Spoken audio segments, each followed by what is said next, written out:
Good morning student. ધોરણ 9 વિષય સામાજિક વિજ્ઞાન ચેપ્ટર 9. વિદ્યાર્થી મિત્રો, લાસ્ટ લેક્ચરની અંદર આપણે નાગરિકોના મૂળભૂત હકો વિશેની વાત કરી કે કોઈ પણ રાષ્ટ્રની અંદર નાગરિકોને હક શું કામ આપવામાં આવે કે પોતાનો સર્વાંગી વિકાસ કરી શકે અને જે દેશના નાગરિક છે એ દેશના નાગરિક તરીકે એક ગૌરવપૂર્ણ જીવન જીવી શકે અને પોતાના વિકાસની સાથે એ રાષ્ટ્રનો પણ વિકાસ કરી શકે. એટલા માટે દરેક નાગરિકને મૂળભૂત હકો આપવામાં આવ્યા છે. આપણે લાસ્ટ લેક્ચરની અંદર સમાનતાનો હક, સ્વતંત્રતાના હકની અંદર પણ અમુક 6 જે હક છે, વાણી સ્વતંત્રતા હકની, એ બધી આપણે ડિટેલ જોઈ ગયા અને આ ઉપરાંત આપણે નિવારણ અટકાયતની પણ વાત કરેલી. હવે આ લેક્ચરની અંદર આપણે આગળના બીજા જે હકો છે નાગરિકોના, એમાં ત્રીજા નંબરના હકની વાત કરીએ કે શોષણ વિરુદ્ધનો અધિકાર. એટલે કે કોઈ પણ આપણે સૌએ જાણીએ છીએ કે જ્યારે કોઈ પણ વ્યક્તિ મુક્તપણે પોતાનો વિકાસ કરવો હોય તો શોષણ જો એમાં થતું હોય તો વ્યક્તિ ક્યારેય પોતાનો વિકાસ કરી શકતી નથી. તો આ એક બહુ મહત્વનો હક કહી શકાય નાગરિક માટે કે કોઈ પણ વ્યક્તિનું જો શોષણ થતું હોય તો એની સામે ન્યાય માંગવાનો એને હક છે. શોષણનો મતલબ થાય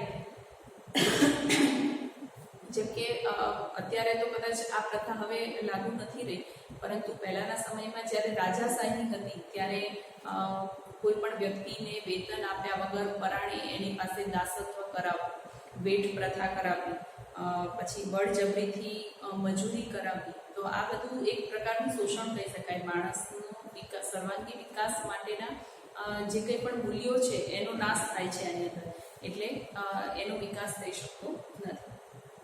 પછી જબરજસ્તી કોઈની પાસે ભિક્ષા મંગાવી, બરાબર. અમુક મોટા શહેરોમાં તમે જુઓ છો કે એવા મોટા સ્કેમો હાથમાં આવે છે કે જ્યાં આગળ બાળકોને અપહરણ કરીને પછી એમના હાથ પગ તોડી અને એમની પાસે પરાણે ભિક્ષા મંગાવવામાં આવે છે. તો એમાં પણ આ બાળકનું શોષણ કહેવાય. તો આની સામે પણ યોગ્ય પગલાં સરકાર લઈ શકે છે. એટલે એ માણસનો અધિકાર છે કે પોતાની શોષણ સામે એ ન્યાય માંગી શકે.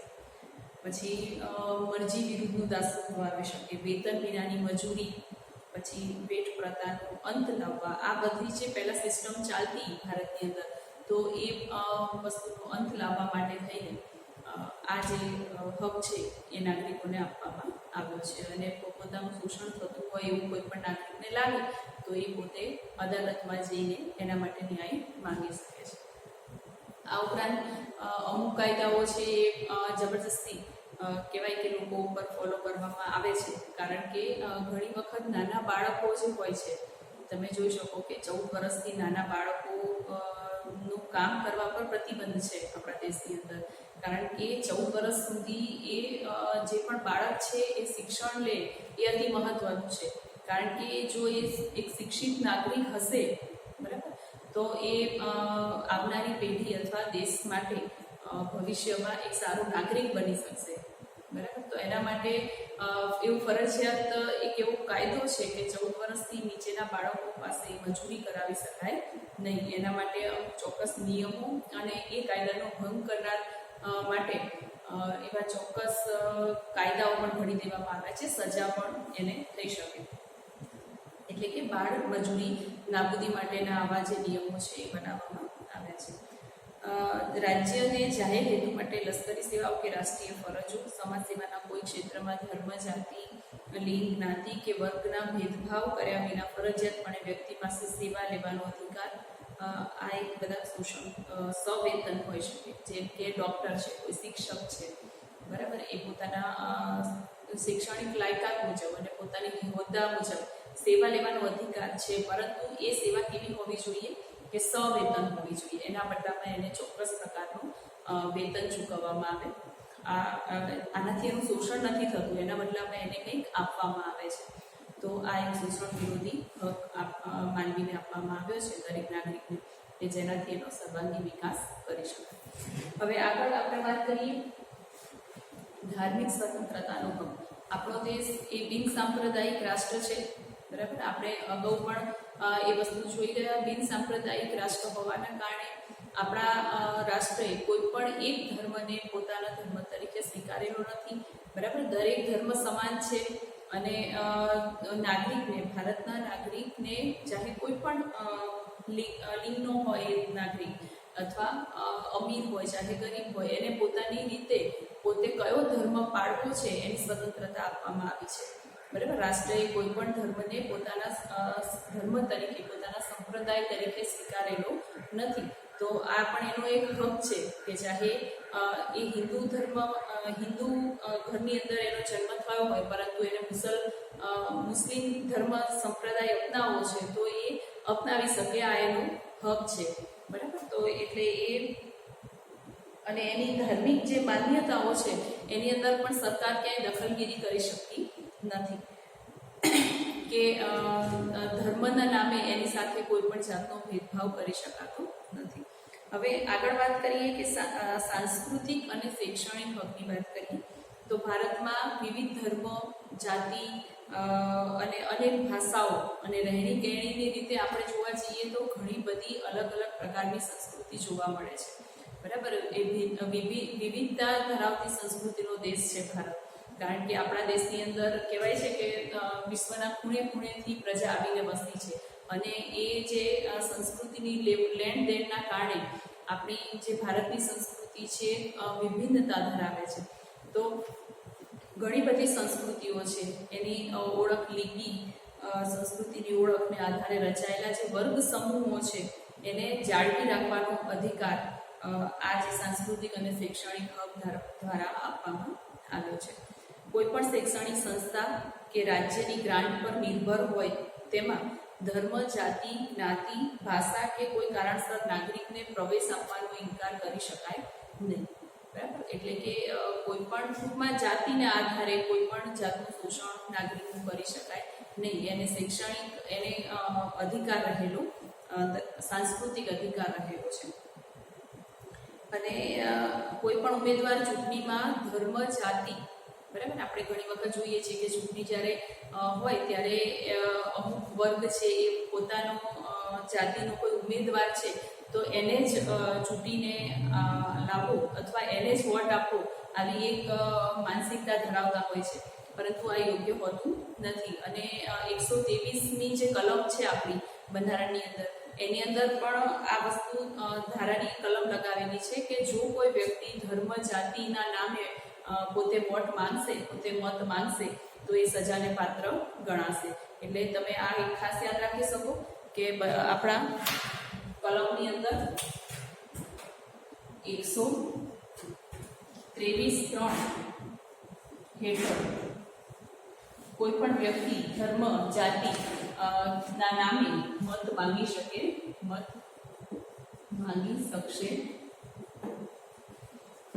નહીં. બરાબર, આ પણ ખાલી જગ્યામાં એમાં ક્યાંય પૂછાઈ શકે, ધ્યાનમાં રાખવું જરૂરી છે. કોઈ પણ રાજ્ય કોઈ કાયદો ઘડીને નાગરિકો કે તેના કોઈ વિભાગ પર કોઈ સંસ્કૃતિ કે ભાષાના પાયા પર રચાયેલી તમામ લઘુમતીઓ અને તેની પસંદગીની શૈક્ષણિક સંસ્થાઓ અને વહીવટ કરવાનો અધિકાર આપશે, ચાહે એ કોઈ પણ જ્ઞાતિનો હોય એ વ્યક્તિ. બરાબર, તો આમ એક શૈક્ષણિક અધિકાર પણ આપેલો છે અને શિક્ષણની અંદર પણ કોઈ પણ ભેદભાવ કર્યા વિના એ વ્યક્તિ પોતે ચાહે ત્યાં પોતાનું એડમિશન લઈ શકે અથવા પોતે ચાહે એટલું શિક્ષણ લઈ શકે છે. બરાબર, એના માટે બંધારણની અંદર ખાસ જોગવાઈઓ કરવામાં આવી છે. બંધારણીય ઇલાજના હકની વાત કરીએ તો બંધારણીય ઇલાજનો હક ડૉક્ટર બાબા સાહેબે આંબેડકરે આ જે બંધારણીય ઇલાજનો હક છે એને બંધારણનો આત્મા કહ્યો છે. આ ખાસ આપણે મગજમાં રાખીશું કે બંધારણીય ઇલાજનો હક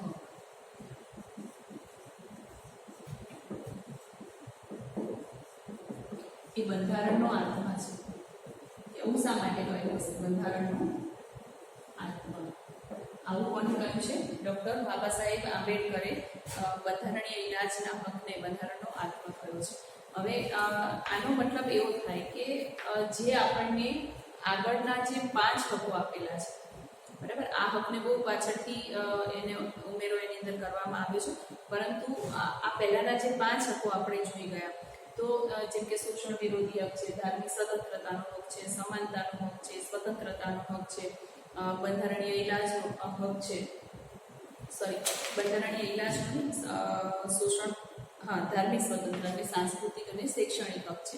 આ 5 હકો જે આપણને આપેલા છે, તો ધારી લો કે કોઈ પણ નાગરિકને એવું લાગે છે કોઈ પણ સમયે કે આ 5 જે પોતાને આપેલા હકો છે એ વ્યક્તિને મળતા નથી, તો નાગરિક છે એ ડાયરેક્ટ સર્વોચ્ચ અદાલતની અંદર અથવા હાઈકોર્ટની અંદર પોતે અપીલ કરી શકે કે પોતાને આ જે હકો આપેલા છે એ યોગ્ય રીતે મળતા નથી.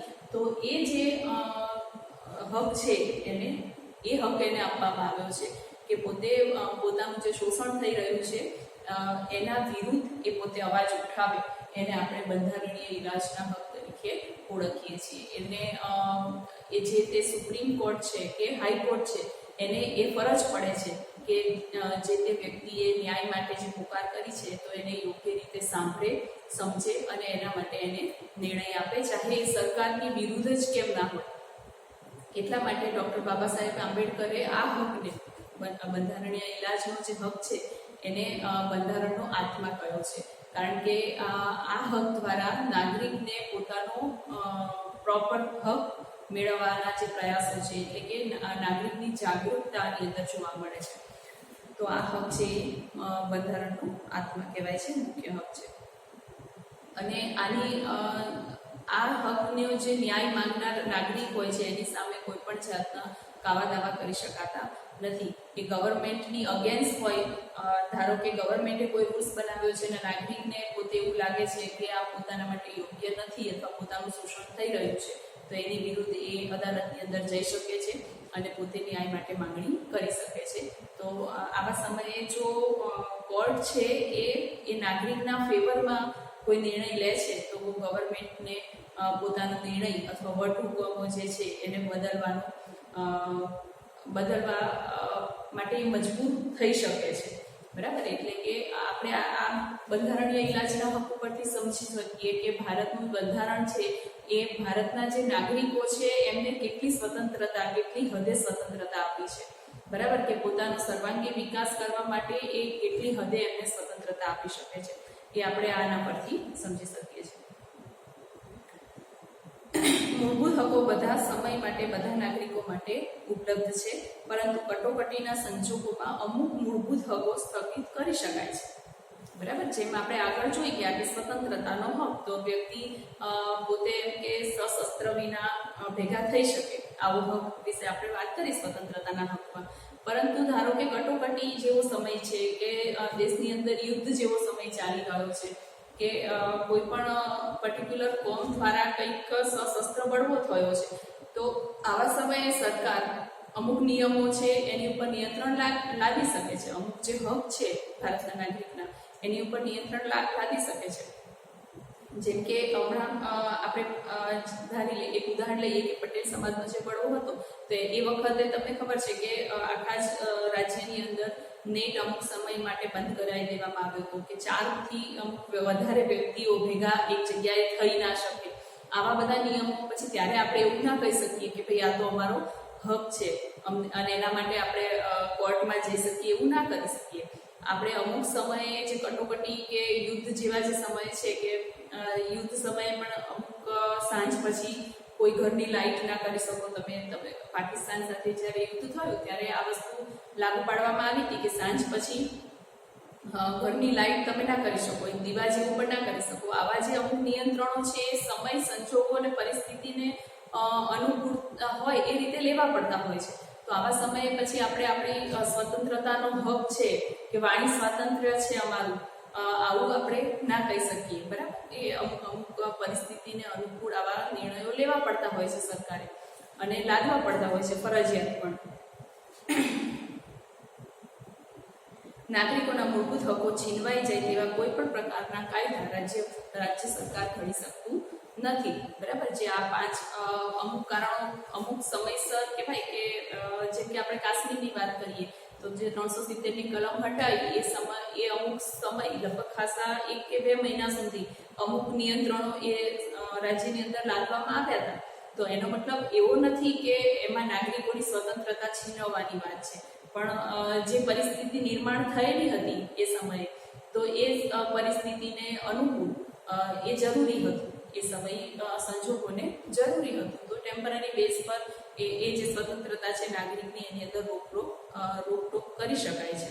બાકી જે આપણા 5 મુખ્યત્વે હકો જોયા, અને છઠ્ઠો બંધારણીય ઇલાજનો હક. તો એ બધા જ હકો નાગરિકના વિકાસ માટે અને એનો એક ગૌરવપૂર્ણ એક દેશનો નાગરિક છે એવું ગૌરવ લઈ શકે એ માટે આ બધા એને હક આપવામાં આવ્યા છે. હવે આગળ આપણે વાત કરીએ કે જેમ સિક્કાની 2 બાજુ હોય, કે હક છે તો સામે ફરજો પણ હોય, બરાબર. કોઈ પણ વ્યક્તિ ફક્ત હક જ અદા કરી શકે અને સામે ફરજો ના ચૂકવે તો પછી એ ઇક્વલ થઈ શકતું નથી. જેમ આપણા હક છે એમ આપણી ઘણી બધી ફરજો પણ છે આપણા રાષ્ટ્ર માટે. તો આપણે ફરજોની વાત કરીએ.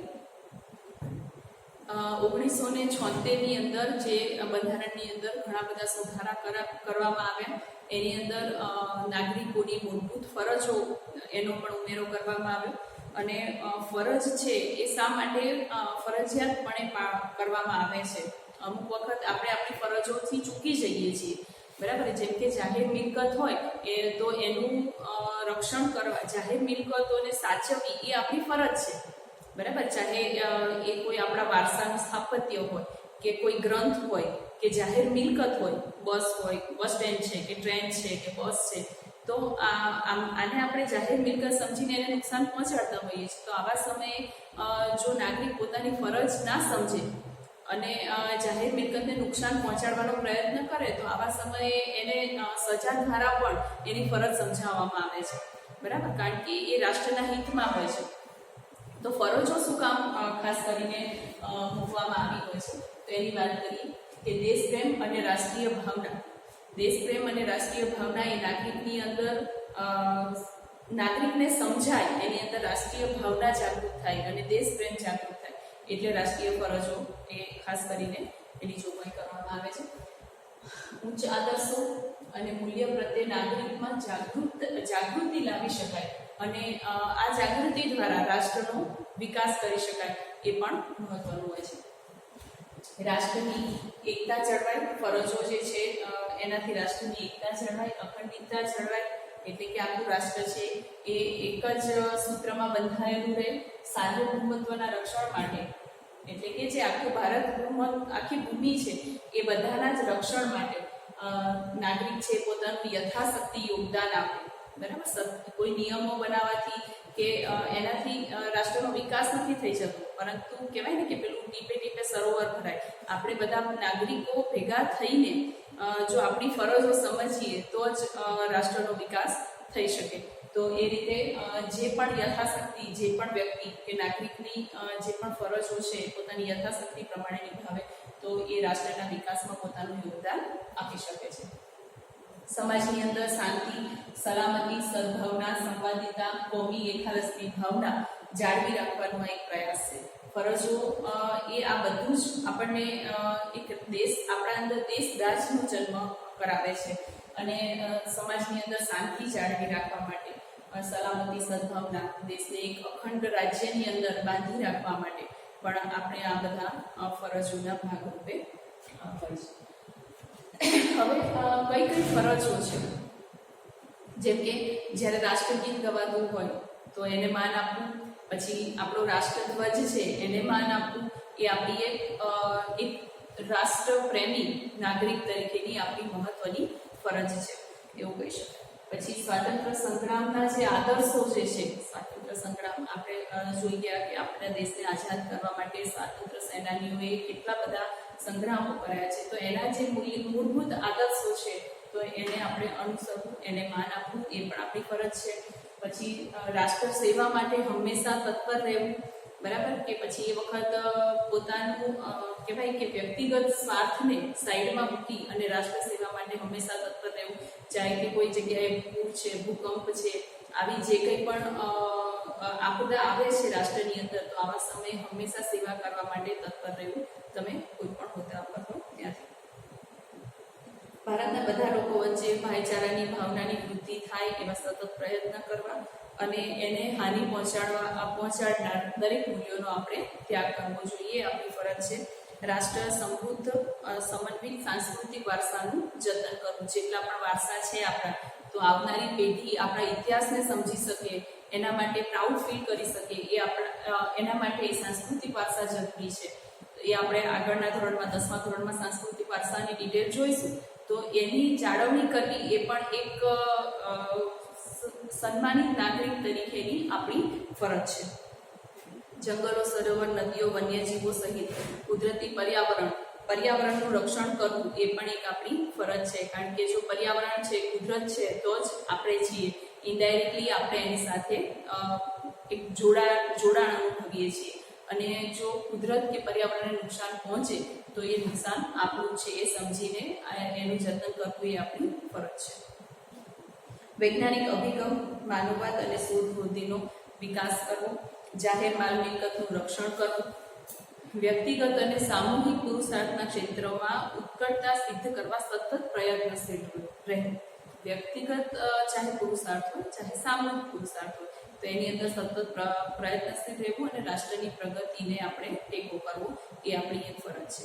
મફત ફરજિયાત સાર્વત્રિક રીતે શિક્ષણ પોતાના પાલ્યને આપવું અને એ માતા પિતાની ફરજ છે. દરેક માતા પિતાની અમૂલ્ય ફરજ છે કે પોતાનું જે પાલ્ય છે એને યોગ્ય રીતે શિક્ષિત કરી અને દેશનો એક કહેવાય કે એક જવાબદાર નાગરિક બનાવવો એ દરેક માતા પિતાની ફરજ છે.